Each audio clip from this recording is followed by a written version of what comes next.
Hello, everybody, and welcome to Ultimate Hoop Sports Nation Detroit. I want to thank you for joining us on our featured segment. This week, we're going to talk about trash talking. We're going to talk about the art of trash talking, when to trash talk, when not to trash talk, and when it's appropriate to just let your game do the talking. Now, our feature this week is Washed Up versus Goblins. Washed Up is coming into Week 6 with a 2-3 record. The Goblins coming in at 5-0.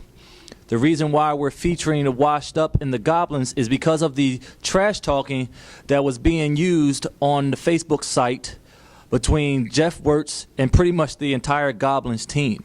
Okay, now when it comes to trash talking, there's some basic rules to trash talking, some things you want to remember. One, keep it simple. You never want to get too long-winded and when you're doing your trash talking. You know, less is better. Number two, stay cool. Never let the person you're talking trash to see you getting upset going back and forth. Number three, make sure you are on the offensive when you're talking your trash. Don't talk too much trash before anything happens. Wait until you actually get the better of your opponent. It makes all the trash talking that much more better because he's basically going to try and come back at you. And number four, make sure whatever you do, don't talk trash to someone or team that is that much better than you. It's sort of like the little midget pulling on Superman's cape before the big fight. With that being said, there was some trash talking being done this week, or last week I should say, by Jeff Wirtz. And I can only assume that the reason Jeff Wirtz started talking this trash to the Goblins was because of his last week's victory over Express Cleaning. As we look back at the last week, you can see the game-winning shot by Steve Masheri of Washed Up that gave them so much confidence going into Week 6. Maybe it was a false confidence, I don't know. But it prompted Jeff to lead with his next statement.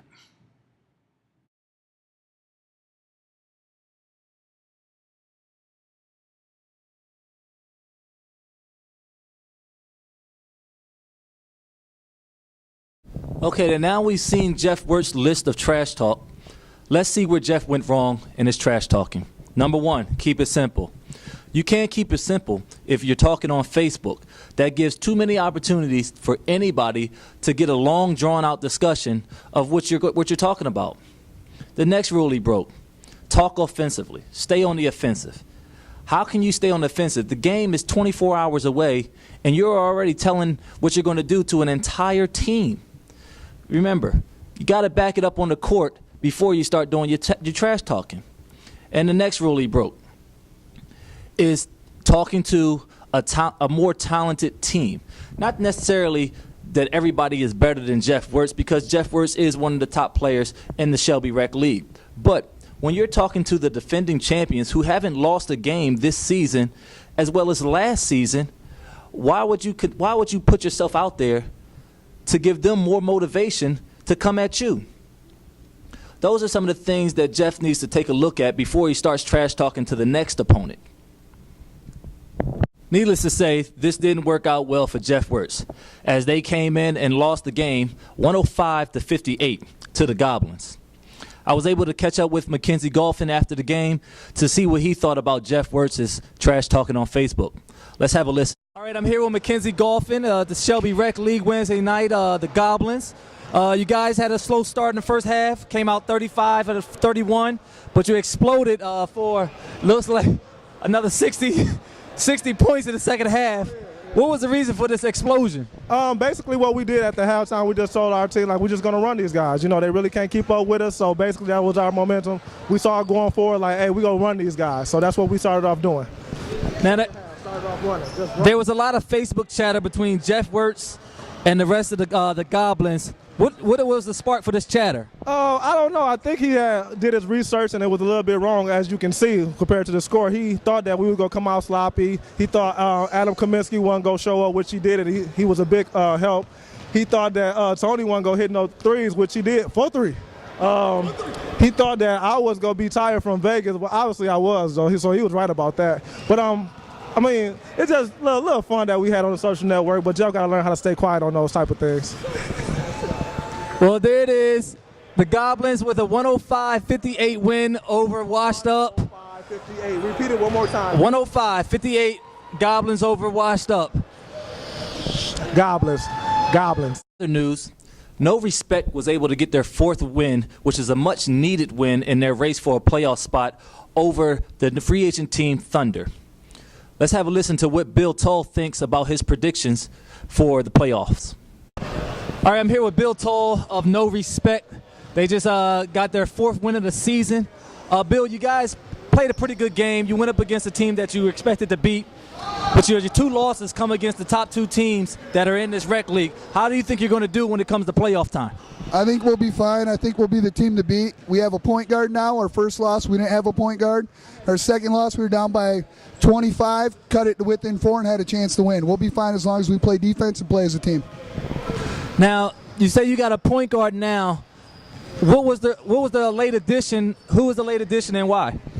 Tony Scruff Muscat.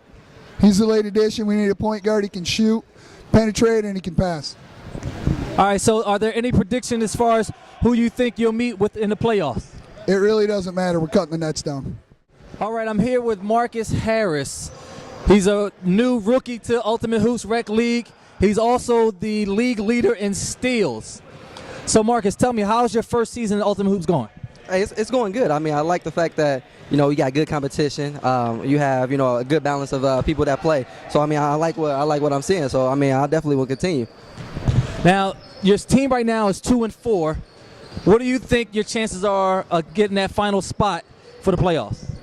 I mean, I figure as long as we play as a team, that we can make the final spot. Our breakdown, when we break down at the last 5 minutes. Out of fatigue or just out of playing one-on-one basketball. We can't play one-on-one basketball. We got to play team defense.